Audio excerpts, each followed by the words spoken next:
Hello and welcome to Cosmological Arguments. I'm your host, John Bannan. The first cause argument.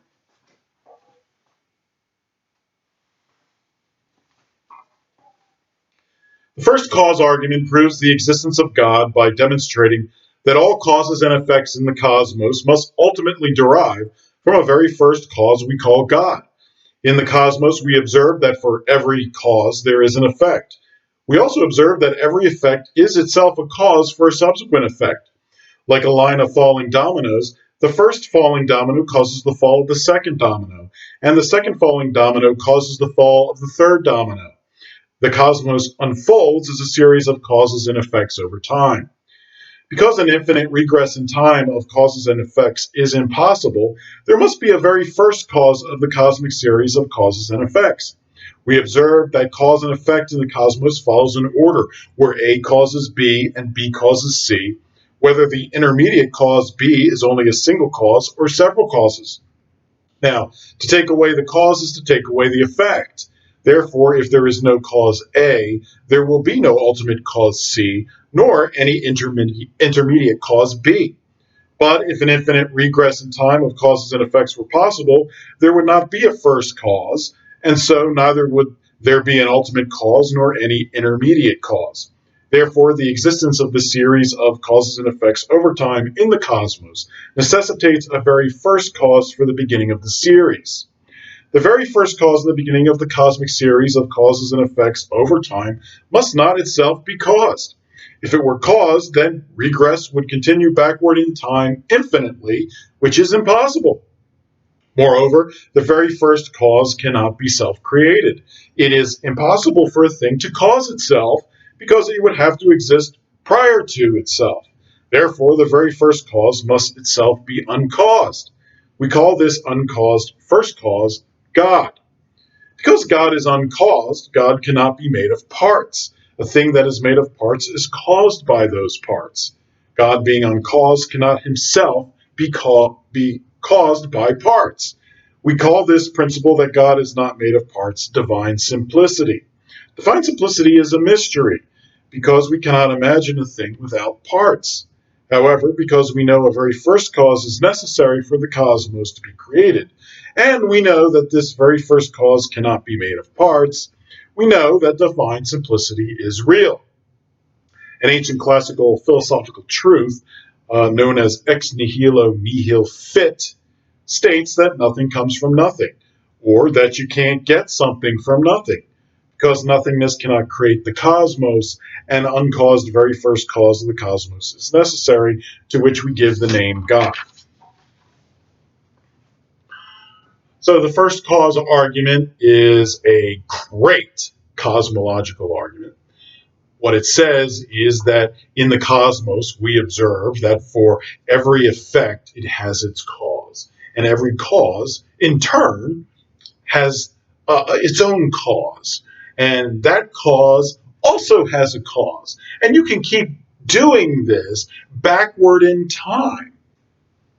However, time cannot continue to go backward infinitely or forever. There has to be a beginning point.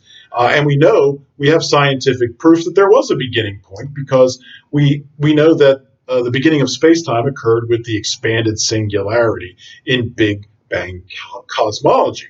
However, philosophically, we also know there has to be a beginning of time and space, and this causal series of causes and effects cannot recede infinitely into the past. It has to begin at some point.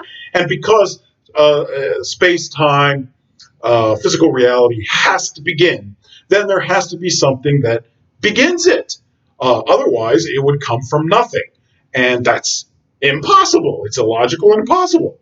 So there has to be something that creates space and time, which itself is not subject to space and time because it's creating space and time. So that thing has to be outside of space time, outside of time. And moreover, that thing has to be uncaused. Because if it was caused, it would be part of that series that goes back infinitely of causes and effects. So since we know it doesn't go back infinitely, we know the buck has to stop with an uncaused cause, which is not subject to space-time. This first cause we call God. God is something that cannot be made of parts, because if it was made of parts, then God would be caused by those parts.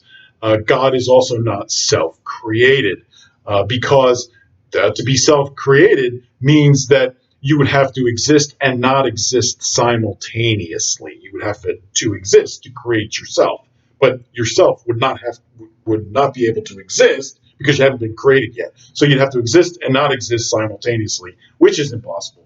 Not to mention the fact you have to go backward in time before you existed in order to create yourself, and time travel is impossible. It's full of paradoxes. Uh, so when we're talking about the first cause, we're talking about a metaphysical cause. It's not a cause that's done in time itself, because the uncaused metaphysical cause is outside of time.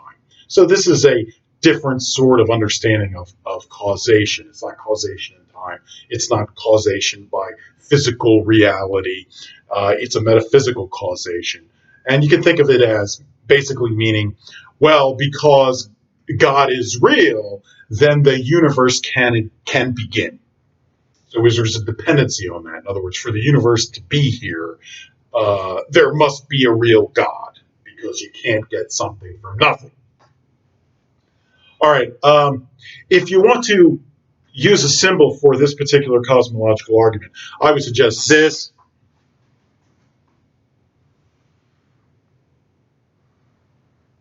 So this is a cross,